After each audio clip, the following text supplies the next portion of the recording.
Quiero plantearles es que uno puede atisbar un poco por qué fracasó la insurrección, pero no podemos ser muy categóricos porque fue un abanico de razones y de posibilidades quizás no escrutadas que llevaron a ese resultado. Lo que sí es que ese resultado tuvo unas consecuencias específicas muy importantes. Vamos a mencionarlas muy brevemente. En primer lugar, provocó que el régimen español aboliera el régimen de la libreta. 1873. 1873 se abolió totalmente la esclavitud.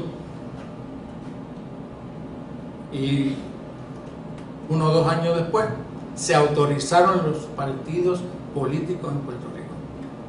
Y ya en 1876 se funda el Partido Liberal, un partido liberal reformista, ese era más o menos el nombre que tenía.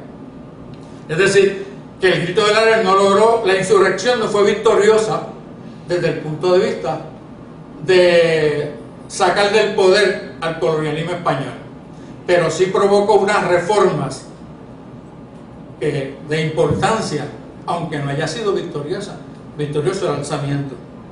Y también entonces permitió que una serie de derechos civiles comenzaran a considerarse, la libertad de prensa, que hubiese un procedimiento para cerrar las imprentas, porque antes era cuestión de, si no estoy de acuerdo con ese boletín, te cierro la imprenta y te quemo los boletines.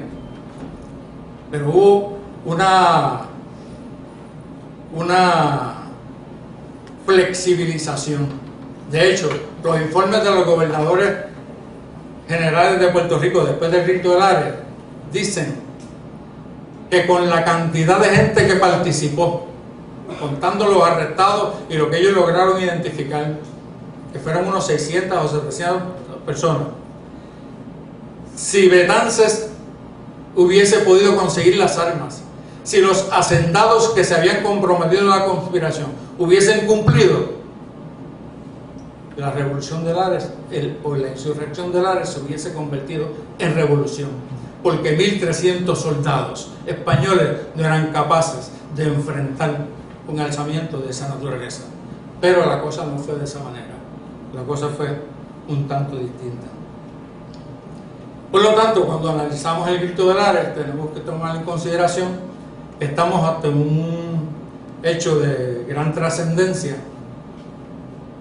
política, económica, social para todo Puerto Rico.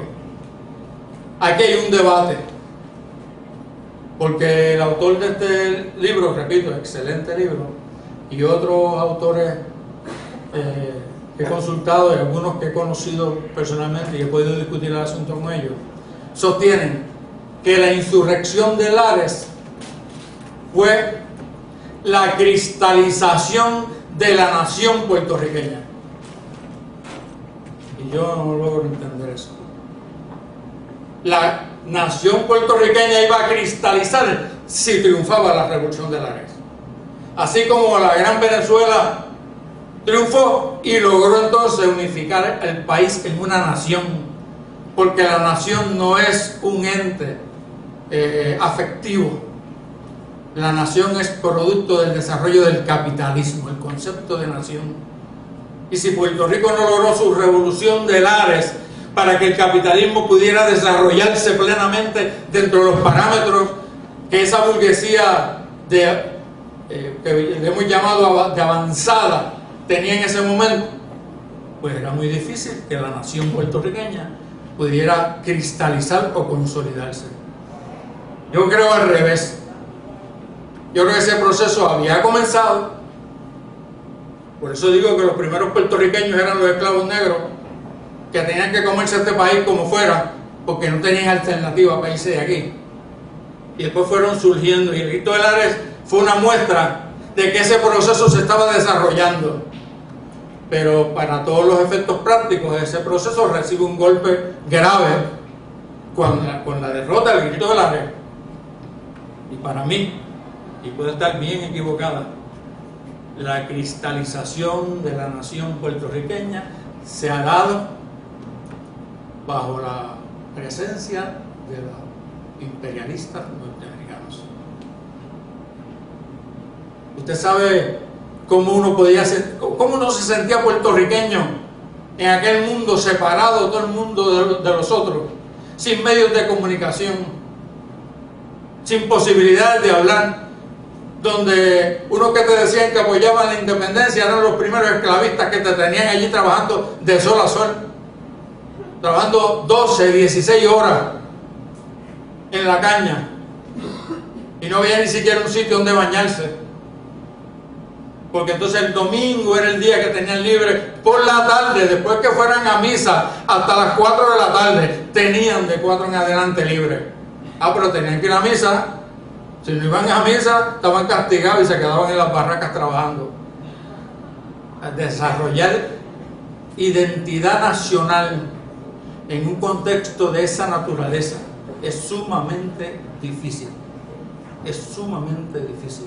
Por eso no es por casualidad que los países que más tarde se han constituido en nación, los países capitalistas avanzados, como el caso de Italia, que se consolida como nación en la segunda mitad del siglo XIX, casi ahí cerquita el grito de Lares, pasó por procesos similares, y así por el estilo. Hay una serie de países capitalistas hoy avanzados que se constituyeron como nación cuando lograron un Estado nacional que unificara a las distintas etnias y sectores del país.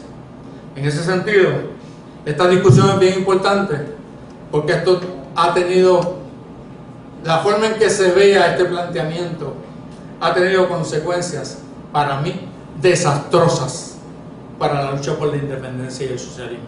Y vamos a entrar un poquito a eso. Yo les decía que uno de los problemas serios para evaluar el grito de Lares es la mitología que se ha desarrollado sobre el grito de Lares. ¿Cómo fue que nos llegó a nosotros esa mitología? Recuerden también el otro dato que les dije. Se escribió un libro por José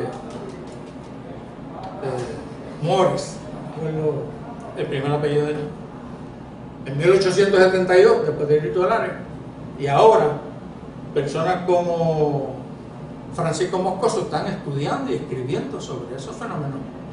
Y ha habido personas que han estudiado, pero son muy pocos o muy pocas las personas que se han dedicado a estudiar el grito de Lares pormenorizadamente.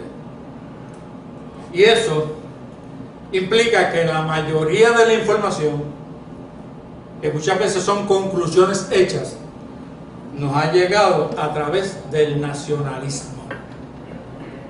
Primeramente a través de un sector de la burguesía puertorriqueña que era anexionista, cuando estaban los españoles, porque Luis Muñoz Rivera no era autonomista, era integracionista. Barbosa era el separatista de España, pero anhelaba la integración en Estados Unidos, y Panamá estudió allí. Rosendo Matienzo Cintrón, que fue independentista y autonomista también, pues también era anexionista, abogaba por la integración originalmente. Esos primeros partidos que se crearon de 1876 en adelante, federalista, autonomista, liberal, reformista, esos partidos tenían un mejunje increíble entre posiciones autonomistas y posiciones de integración como provincia de España. Pero cuando llega la invasión norteamericana, se tienen que confrontar con la situación de que las grandes plantaciones norteamericanas, el capital a manos llenas que traen las tropas norteamericanas, que sirvieron de vanguardia a los grandes capitalistas agrícolas de Estados Unidos, que ya desde 1881 estaban discutiendo la anexión de Puerto Rico y la anexión de Cuba en el Congreso de los Estados Unidos, pues implicó un choque bárbaro para un sector de independentismo que provenía de las haciendas cafetaleras y haciendas de caña.